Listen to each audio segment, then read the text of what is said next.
श्रीमद् भागवतम स्कंद 4 चतुर्थ आश्रम की उत्पत्ति।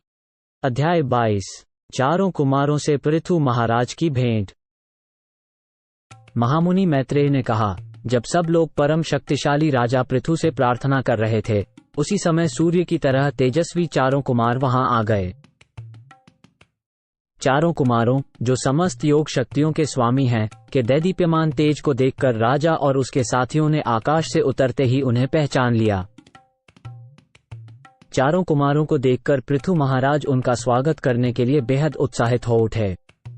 इसलिए राजा अपने सभासदों के साथ उसी तरह फुर्ती से उठ खड़े हुए जैसे एक बद्ध जीव प्रकृति के गुणों की ओर तुरंत आकर्षित हो जाता है।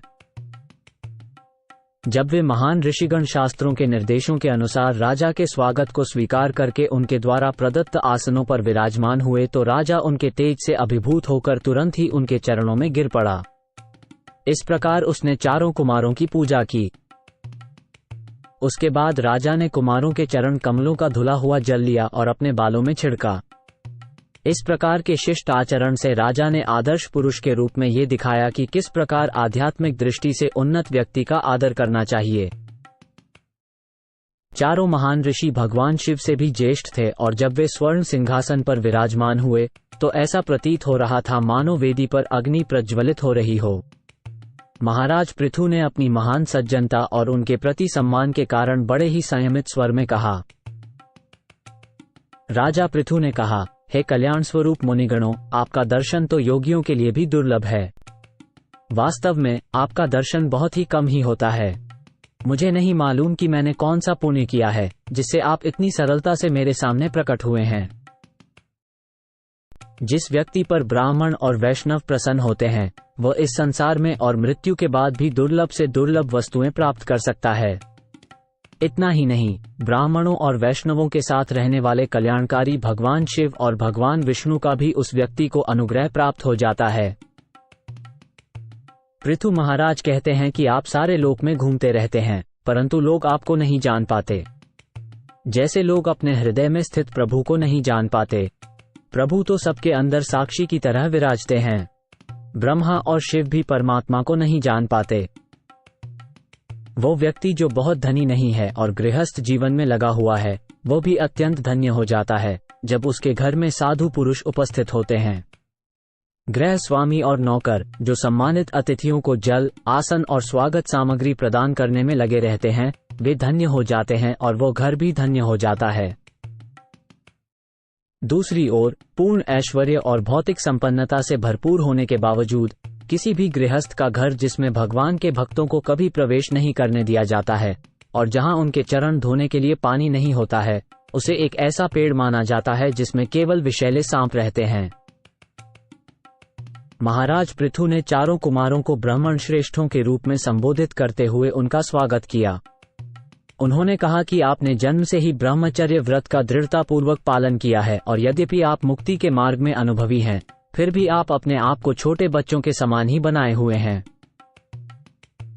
पृथु महाराज ने मुनियों से उन व्यक्तियों के विषय में पूछा जो अपने पुराने कर्मों के कारण इस खतरनाक भौतिक अस्तित्व में फंस गए हैं। क्या ऐसे व्यक्ति, जिनका एकमात्र उद्देश्य भोग विलास है, उन्हें कोई सौभाग्य प्राप्त हो सकता है? पृथु महाराज ने आगे कहा, हे महाशयो, आपसे आपकी कुशल एवं अकुशलता पूछने की आवश्यकता नहीं है, क्योंकि आप हमेशा आध्यात्मिक आनंद में लीन रहते हैं। आपके मन में शुभ और अशुभ की भावना ही नहीं है। मैं हृदय से आश्वस्त हूं कि आप जैसे महापुरुष इस भौतिक दुनिया की आग में जलने वाले लोगों के अकेले सच्चे मित्र हैं। इसलिए मैं आपसे ये जानना चाहता हूं कि हम किस तरह से इस संसार में रहते हुए जल्द से जल्द जीवन का परम उद्देश्य हासिल कर सकते हैं। ईश्वर हमेशा अपने अंश बने जीवों को ऊपर उठाने के लिए चिंतित रहते हैं और उनके विशेष लाभ के लिए स्वयं साक्षात्कृत व्यक्तियों के रूप में पूरे विश्व में भ्रमण करते रहते हैं, जैसे कि आप।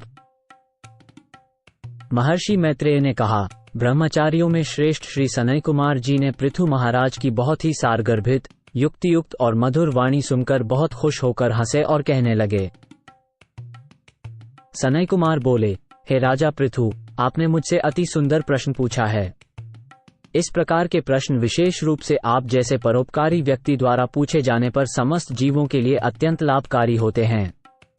यद्यपि आप सब कुछ जानते हैं, किंतु आप ऐसे प्रश्न इसलिए पूछ रहे हैं क्योंकि यह साधु पुरुषों का आचरण है। ऐसी बुद्धि होना सर्वथा आपकी गरिमा के अनुरूप है।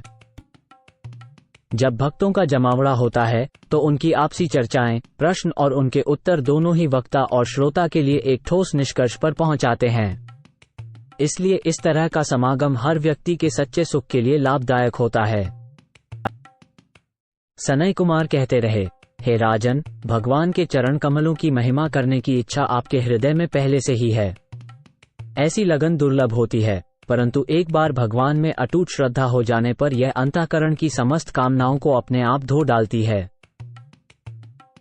शास्त्रों में परिपूर्ण विचार विमर्श के बाद यही निश्चय हुआ है कि मानव समाज के कल्याणार्थ परम लक्ष्य सांसारिक देह से अनासक्ति होना और प्रकृति के गुणों से परे दिव्य परमेश्वर के प्रति दृढ़ आसक्ति होना है। परमेश्वर के प्रति आसक्ति बढ़ाने के लिए भक्ति करना, भगवान के बारे में जिज्ञासा करना, जीवन में भक्ति योग का व्यवहार करना, पूर्ण पुरुषोत्तम योगेश्वर भगवान की पूजा करना और भगवान की महिमा का श्रवण और कीर्तन करना है। ये सभी कार्य स्वयं में अत्यंत पवित्र हैं। ऐसे लोगों के साथ संबंध न रखकर जो केवल इंद्रिय तृप्ति और धन संचय में लगे रहते हैं, मनुष्य को आध्यात्मिक जीवन में उन्नति करनी चाहिए। उसे न केवल ऐसे लोगों से दूर रहना चाहिए, बल्कि जो उनके साथ संगत रखते हैं उनसे भी बचना चाहिए। मनुष्य को अपने जीवन को इस तरह ढालना चाहिए कि उसे भगवान हरि की महिमा का अमृत पान किए बिना चैन न मिले। इस प्रकार इंद्रिय भोग से विरक्ति उत्पन्न होने पर मनुष्य उन्नति कर सकता है। आध्यात्मिक उन्नति चाहने वाले को अहिंसा का पालन करना चाहिए, महान आचार्यों के पद चिन्हों पर चलना चाहिए, भगवान के लीलाओं के अमृत को हमेशा याद रखना चाहिए, बिना किसी भौतिक इच्छा के नियमों का पालन करना चाहिए और नियमों का पालन करते समय दूसरों की निंदा नहीं करनी चाहिए। एक भक्त को बहुत ही सादा जीवन जीना चाहिए और विरोधी तत्वों के द्वंद्व से विचलित नहीं होना चाहिए। उसे उन्हें सहन करना सीखना चाहिए। भक्त को चाहिए कि भगवान के अलौकिक गुणों को लगातार सुनने से धीरे धीरे भक्ति भाव को बढ़ाए। ये लीलाएं भक्तों के कानों के लिए आभूषण जैसी हैं। भक्ति करके और भौतिक गुणों से ऊपर उठकर मनुष्य आसानी से भगवान में अध्यात्म में स्थिर हो सकता है। गुरु की कृपा से तथा ज्ञान और विरक्ति के जागृत होने से भगवान के प्रति आसक्ति में स्थिर हो जाने पर हृदय में स्थित और पंच तत्वों से आच्छादित जीव अपनी भौतिक परिस्थितियों को उसी तरह जला देता है जैसे लकड़ी से पैदा हुई आग लकड़ी को जला देती है। जब मनुष्य भौतिक इच्छाओं से रहित और भौतिक गुणों से मुक्त हो जाता है तो वह अंतर और बाह्य रूप से निष्पादित कार्यों के बीच अंतर नहीं देखता। उस समय आत्म साक्षात्कार से पहले मौजूद आत्मा और परमात्मा के बीच का अंतर नष्ट हो जाता है। एक सपने की तरह जब सपना टूट जाता है तो सपने और सपने देखने वाले के बीच कोई अंतर नहीं रह जाता है। जब आत्मा इंद्रियों की तृप्ति के लिए रहती है तो वो तरह तरह की इच्छाएं पैदा करती है जिससे उसे उपाधियां दी जाती हैं। लेकिन जब कोई व्यक्ति दिव्य स्थिति में होता है तो वो प्रभु की इच्छाओं को पूरा करने के अलावा किसी और चीज में रुचि नहीं रखता। विभिन्न कारणों की वजह से ही इंसान अपने और दूसरों में फर्क देखता है, ठीक वैसे ही जैसे एक ही चीज या वस्तु का प्रतिबिंब पानी, तेल या दर्पण में अलग अलग दिखाई देता है। जब हमारा मन और इंद्रियां सुख भोग के लिए इच्छित वस्तुओं के प्रति आकर्षित होते हैं तो मन विचलित हो जाता है। परिणाम स्वरूप लगातार इन इच्छित वस्तुओं को ध्यान में रखते हुए हमारी वास्तविक कृष्ण चेतना उसी तरह खो जाती है जैसे किसी जलाशय का जल तटबंध के आसपास उगने वाली घास फूस द्वारा धीरे धीरे अवशोषित कर लिया जाता है।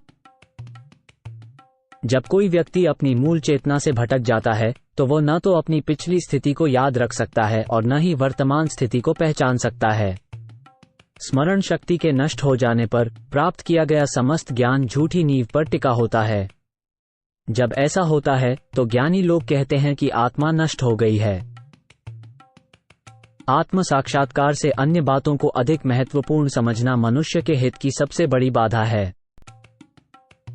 धन कमाने और उसे इंद्रियों की तृप्ति में लगाने की लगातार सोच मानव समाज के हर व्यक्ति के हितों को नष्ट कर देती है। जब कोई ज्ञान और भक्ति से रहित हो जाता है तो वो पेड़ों पत्थरों की तरह जड़ योनियों में प्रवेश कर जाता है। जो व्यक्ति अज्ञान के सागर को पार करने की प्रबल इच्छा रखते हैं उन्हें कभी भी तमोगुण के साथ नहीं जुड़ना चाहिए। क्योंकि भोग विलास धर्म, अर्थ, काम और मोक्ष के मार्ग में अत्यंत बाधक हैं।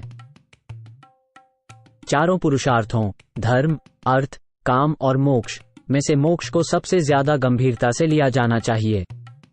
बाकी तीनों नष्ट हो सकते हैं क्योंकि प्रकृति का कड़ा नियम मृत्यु उन पर लागू होता है। हम उच्चतर जीवन की विभिन्न अवस्थाओं को जीवन की निम्नतर अवस्थाओं से अलग करते हुए वरदान के रूप में स्वीकार करते हैं, किंतु हमें हमेशा याद रखना चाहिए कि भौतिक प्रकृति के गुणों की अन्योन्य क्रिया के संदर्भ में ही इस प्रकार के भेदभाव या अंतर मौजूद रहते हैं। वास्तव में जीवन की इन अवस्थाओं का कोई स्थायी अस्तित्व नहीं है, क्योंकि इन्हें अंततः सर्वोच्च नियंत्रक या भगवान द्वारा नष्ट कर दिया जाएगा। सनय कुमार ने राजा को उपदेश दिया, इसलिए हे राजा पृथु, उस परम व्यक्तित्व भगवान को समझने का प्रयास करो जो प्रत्येक जीव के साथ प्रत्येक हृदय में निवास कर रहे हैं, चाहे वो चर हो या अचर।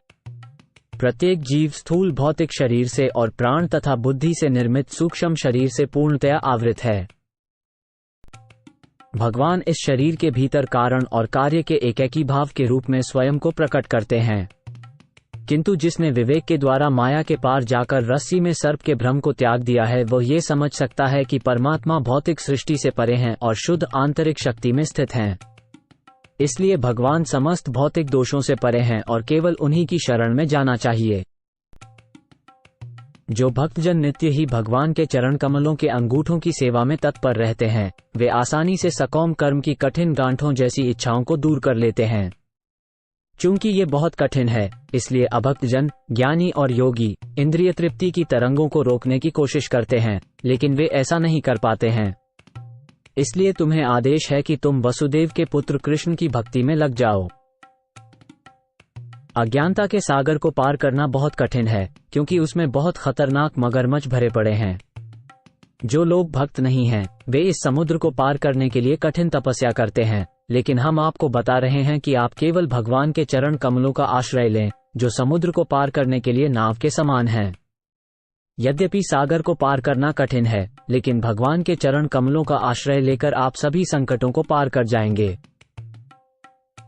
मैत्रेय ऋषि ने आगे कहा, इस प्रकार आध्यात्मिक ज्ञान में पूर्ण ब्रह्मा के पुत्र कुमारों में से एक द्वारा पूर्ण रूप से प्रबुद्ध होकर राजा ने निम्नलिखित शब्दों में उनकी पूजा की। राजा ने कहा, हे ब्राह्मण, हे बलवानों में श्रेष्ठ, पूर्व में भगवान विष्णु ने मुझ पर अकृत्रिम दयालुता दिखाई और यह संकेत किया कि आप मेरे घर आएंगे। उस आशीर्वाद की पुष्टि करने के लिए आप सब लोग यहाँ आए हैं। हे ब्राह्मण, आपने भगवान की आज्ञा का पूरा पालन किया है, क्योंकि आप उन्हीं के समान दयालु भी हैं। इसलिए मेरा कर्तव्य है कि मैं आपको कुछ अर्पित करूं, पर मेरे पास जो कुछ भी है वो केवल महान साधु पुरुषों के भोजन के अवशेष हैं।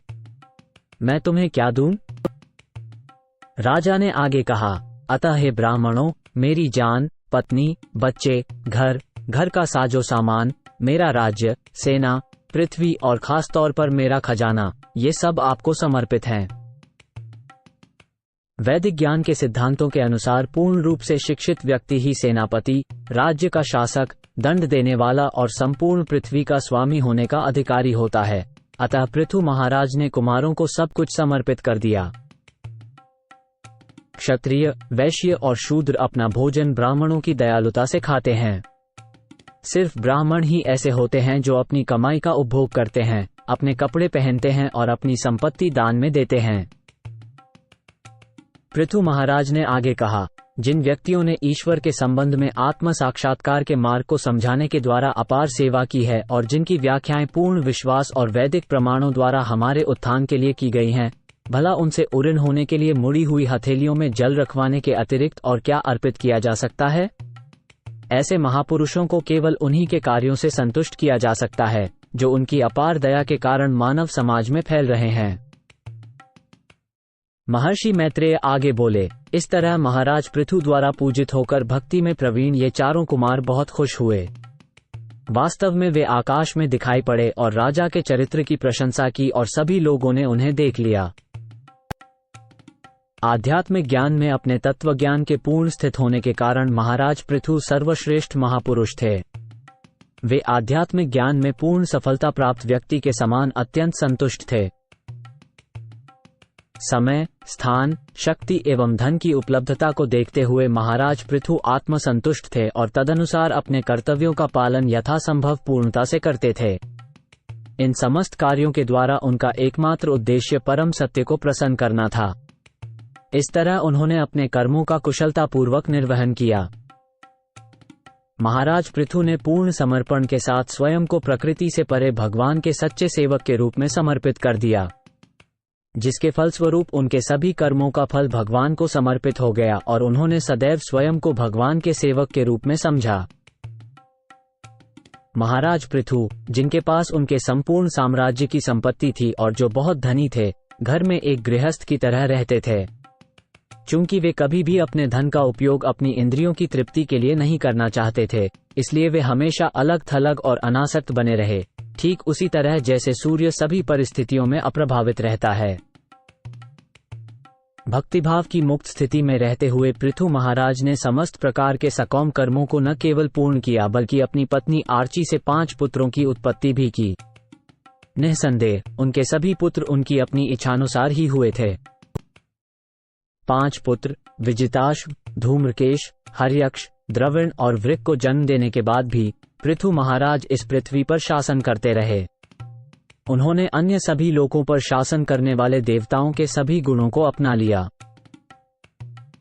चूंकि महाराज पृथु भगवान के परम भक्त थे, अतः वे सारे नागरिकों को उनके अपनी अपनी इच्छाओं के अनुसार प्रसन्न रखकर भगवान की सृष्टि की रक्षा करना चाहते थे।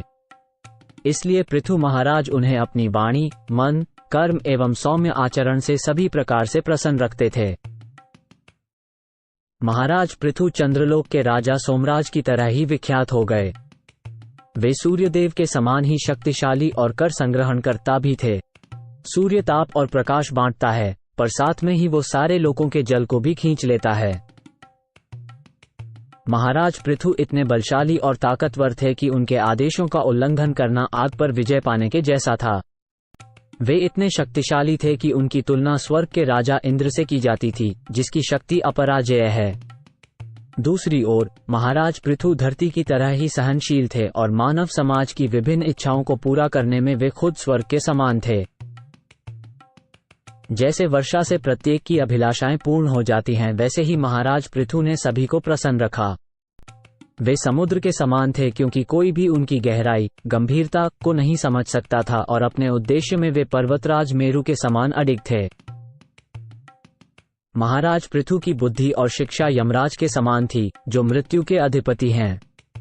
उनका ऐश्वर्य हिमालय पर्वत के समान था, जहां सभी कीमती आभूषण और धातुएं जमा हैं। उनके पास स्वर्गलोक के कोषाध्यक्ष कुबेर के समान अपार धन संपत्ति थी। कोई भी उनके रहस्यों को नहीं जान सकता था, क्योंकि वे वरुण देवता के समान गुप्त थे। महाराज पृथु अपने शारीरिक बल और इंद्रियों की शक्ति में वायु के समान बलशाली थे, जो कहीं भी और हर जगह जा सकता है। अपनी असहनीयता में वो शिवजी या सदाशिव के अंश, सर्वशक्तिमान रुद्र के समान थे।